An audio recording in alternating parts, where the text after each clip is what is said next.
Good morning, students.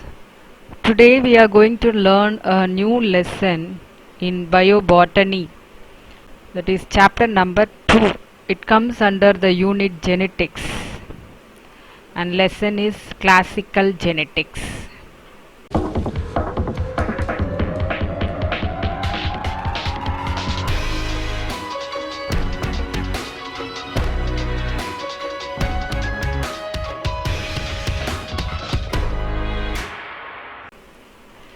What are we going to learn in this lesson? What are the learning objectives of this lesson?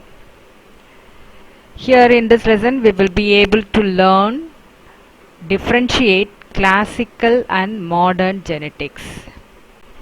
We will understand the concepts of principles of inheritance, and we will learn to describe the extensions of Mendelism, explain polygenic inheritance and pleiotropy, and we will analyze extrachromosomal inheritance in cytoplasmic organelles like mitochondria and chloroplast, etc. So this is the outline of this chapter.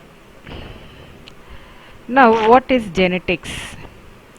Genetics is the study of how living things receive their common traits or characters from the previous generation. Genetics is the science of heredity. Heredity means inheritance. We get the characters from our parents. And genetics is a branch of biological science which deals with the mechanism of transmission of character from parents to offspring. How the characters are transmitted from parents to the offspring. The term genetics was first introduced by W. Bateson in 1906. Now let us see the four major subdisciplines of genetics. First one is transmission genetics, which is otherwise called classical genetics, which deals with the transmission of genes from parents to offspring. Second one, molecular genetics. Molecular term itself tells it deals with the structure and function of a gene at molecular level. Thirdly, population genetics, which deals with the heredity in group of individuals for a particular character which is determined by few genes. Fourthly, quantitative genetics, which deals with the heredity of traits in group of individuals where the trait is governed by many genes simultaneously. And these are the four major subdisciplines of genetics. Now let us see heredity and variation. So genetics is often described as a science which deals with heredity and variation. What do you mean by heredity? Heredity means how much we resemble our parents, how much the young one's offspring resemble the parent. Heredity is the transmission of character from parents to offspring. The next is variation.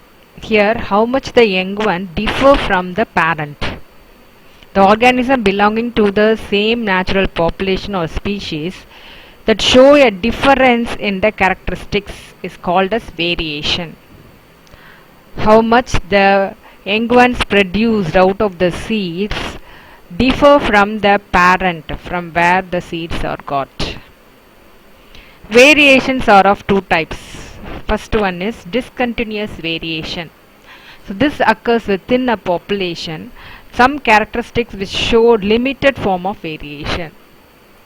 Here, these variations are genetically determined by the inheritance factors alone. They are not affected by the environmental conditions. And therefore, the individuals produced by this variation show differences without any intermediate form. There will not be any intermediate form. There is no overlapping between two phenotypes, two characters, two morphology. The phenotypic expression is unaffected by the environmental condition and hence it is qualitative inheritance.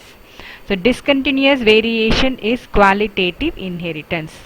Whereas the second one, that is continuous variation, this may be due to combined effect of the environmental factors as well as the genetic factors. The inheritance of phenotype is determined by combined effect of many genes also, polygenes and environmental factors. And so this is otherwise called as quantitative inheritance. The best example for this would be human height and skin color. Now let us see the importance of variation. So variation makes some individuals better fitted in their environment, in their habitat, and that will help the individuals to struggle for their existence betterly than other organisms. So they help the individuals to adapt themselves to the changing environment. It provides genetic material for natural selection. So variations allow the breeders to improve better yield, quicker growth, increased resistance for the diseases, etc., and lesser input. They constitute the raw material for evolution. So variation leads to evolution of new organism, new species. Mendelism. Who is Mendel? Mendel is the father of genetics. Georg Johann Mendel is considered as the father of genetics. And he was born on 22nd July 1822 in Heinzendorf, Silesia. Now it is Czechoslovakia in Austria. In 1849, Mendel was working as a school teacher and he performed many experiments with pea plants. He discovered the principles of heredity by studying the inheritance of 7 pairs of contrasting characters of pea plant in his garden. And all his findings, he nearly crossed 24,034 plants for the 7 pair of contrasting character, and all his findings are put in a paper entitled Experiments on Plant Hybrids, and it was presented and published in the Proceedings of the Bern Society of Natural History in 1866. Mendel was successful because he applied mathematics and statistical methods to biology and the laws of probability to his breeding experiments. So, his knowledge of maths was applied over the biological findings, analysis, and in his experiments. He followed scientific method and kept accurate. So all his findings, all his results were kept very accurate, and detailed records of it were kept, including quantitative data of the outcome of his crosses. His experiments were carefully planned and he used only large samples. The pairs of contrasting characters which were controlled by factors, now it is termed as genes, were present on separate chromosomes. All these contrasting characters are present on the separate chromosomes of the plant, pea plant. The parents selected by the Mendel were pure breed lines. You must know what are pure breed lines. Pure breed lines are the plants that produce the same characteristic features, morphological features for many generations by self-pollination. The purity was tested by self-crossing the progeny for many generations. Now let us learn the steps in cross-pollination of pea plant. Because pea flowers are naturally self-pollinating plants, if we have to make them to cross-pollinate, what are the steps to be followed? First one, the pollen of the chosen plant must be cut off. The male organ or the androecium is cut off, removed, and this process is called as emasculation before fertilization. So because we have removed the male organ, we have to collect the pollen of the another plant which we have to cross. So pollen of the white flower is taken and it is transferred to the pistil of the purple flower and make it to fertilize. The fertilized pistil will get mature and become the pods. And the seeds from these pods are collected and must be planted. And when they are planted, the young ones which are produced out of it will bear the purple flowers. And this generation of plant is called as F1 generation. Now let us learn the first model organism in genetics. What Mendel has chosen is garden peas or Pisum sativum. So what are the characters he has chosen? The 7 characters studied by him are stem length, tall or dwarf. Pod shape, inflated or constricted. So constricted means you can see the constriction in between the seeds of it and it is not even surface. Seed shape, round or wrinkled. Seed color, yellow or green. Flower position, where the flower is borne on the plant, whether it is axial or terminal. Flower color, purple or white. Pod color, green or yellow.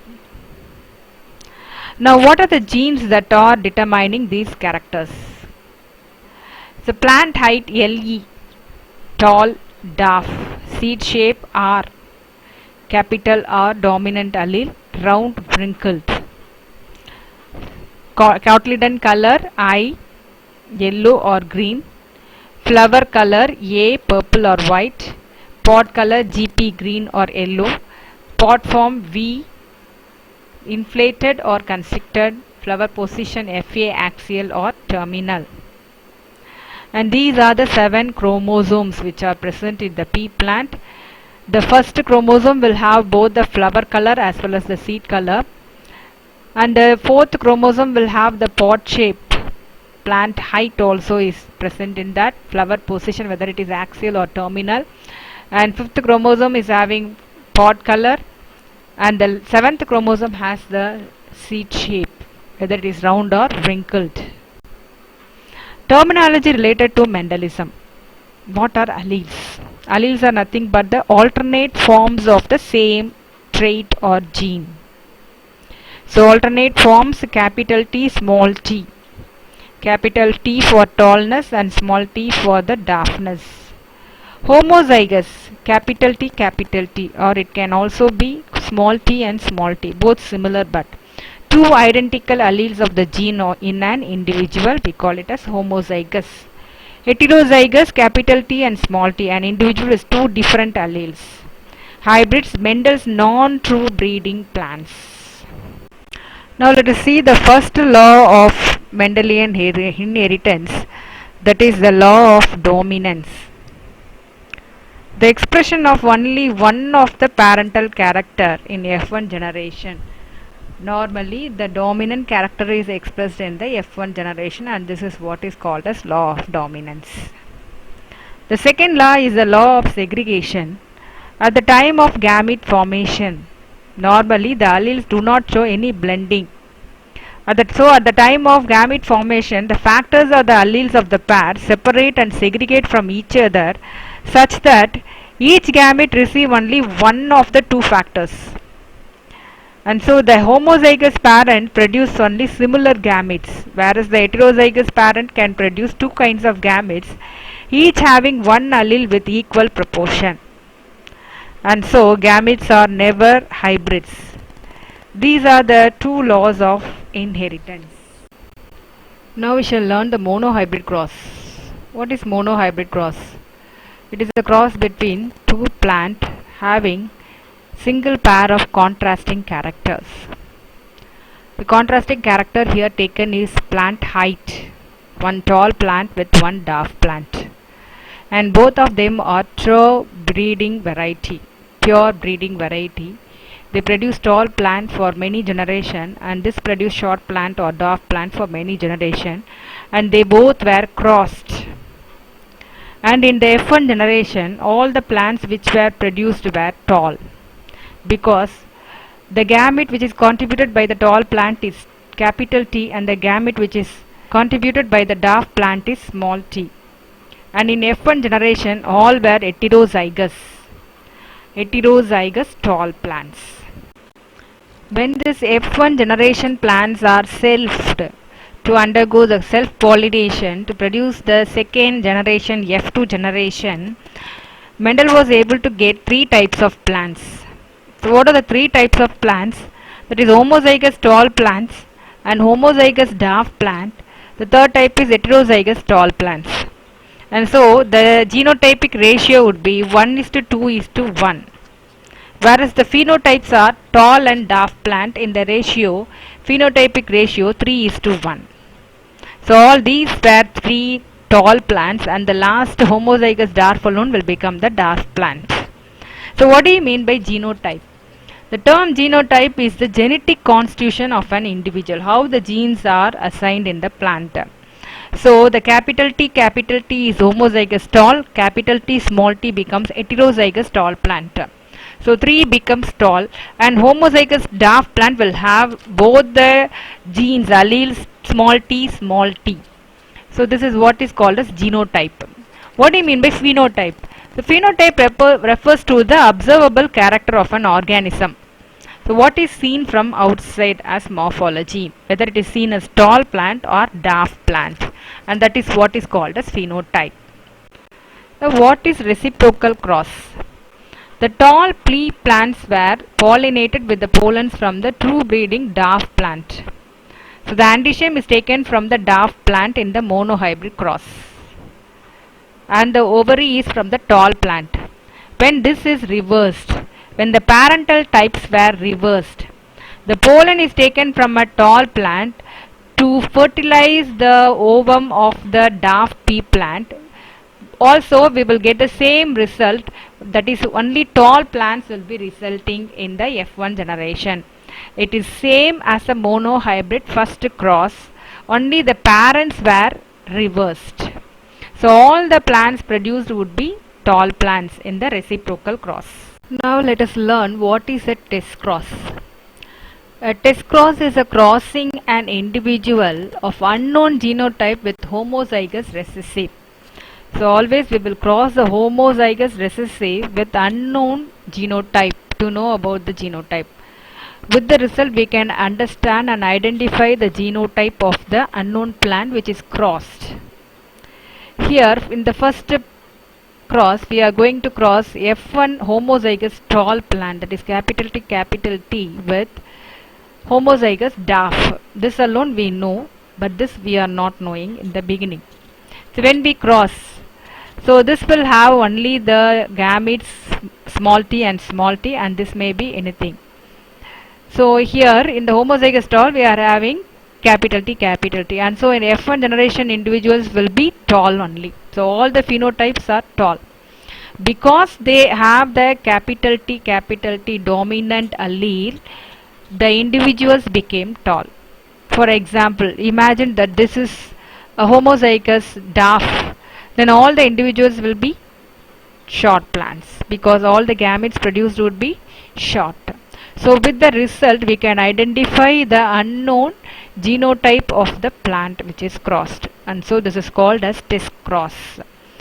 For example, another example, if we are going to cross F1 heterozygous tall, that is capital T small t, if we are going to cross with the homozygous dwarf, then the individuals produced will be in the ratio of 1:1. Tall plant will be 1 and dwarf plant will be in 1.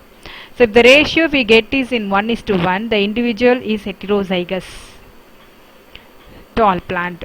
If we get all the plants were tall, the individual is homozygous tall. If all the resulting individuals are short, then the plant which is tested was homozygous short or dwarf.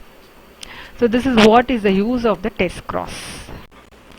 Now what is back cross? Back cross is a cross between the F1 hybrid with any one of the parental genotype. The parental genotype would be either dominant or both recessive. So if the F1 hybrid is crossed with the dominant, then the F2 young ones developed would be all will be having the dominant characters, and there will not be any recessive individuals in this. When this F1 hybrid is crossed with the recessive parent, then the phenotypes all will be in equal proportion, and this is equivalent to the test cross. And this recessive back cross helps to identify the heterozygosity of the hybrid. Next we have dihybrid cross. What is dihybrid cross? Dihybrid cross involves individuals differing in two characters. Dihybrid inheritance is the inheritance of two separate genes with two alleles each. Here you can see the homozygous parent, homozygous dominant and homozygous recessive. They are crossed for two different contrasting characters, that is round seeds and yellow cotyledon, wrinkle seeds and green cotyledons. So the parent will have, before meiosis, in the diploid condition, capital R, capital R, capital Y, small y, small y. So after meiosis at the time of gamete formation, the gametes produced would have capital R, capital Y and r, small y. So when they are crossed in F1 generation, all the individuals produced would be heterozygous dominant with brown seeds and yellow cotyledons. And the gametes produced by this F1 generation would be all the four types of gametes can be produced, like capital R, capital Y, capital R, small r, capital Y and small y. So when these individuals, F1 individuals are selfed, the genes present on the separate chromosomes and the random assortment take place. So four different types of gametes in equal proportion are formed. And this is what is called as law of independent assortment. So what is law of independent assortment? At the time of gamete formation, the chromosomes, the genes will not get blend. They stand separately in different chromosomes, and so different types of gametes are formed in equal proportion, and this is what is called as law of independent assortment. Now let us see the dihybrid cross in garden pea plant. So parent generation, so female parent, male parent number 2.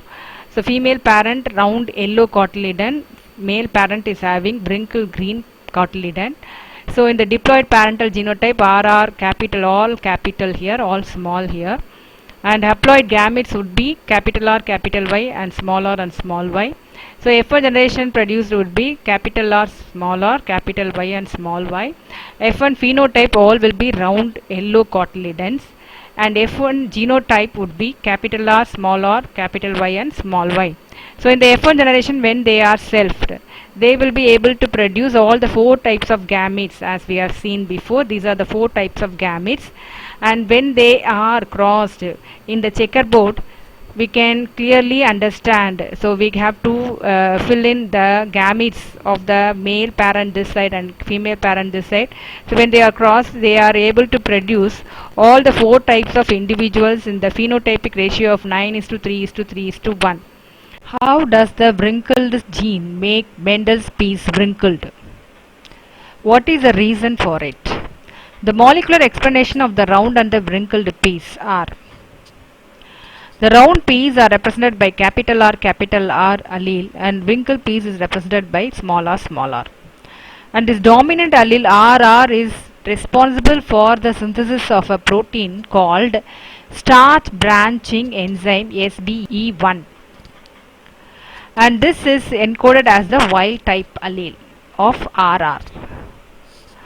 So this is responsible for the conversion of the linear unbranched starch amylose of the peas to branched starch amylopectin. So when this linear unbranched starch is converted into branched starch amylopectin, the peas become round peas.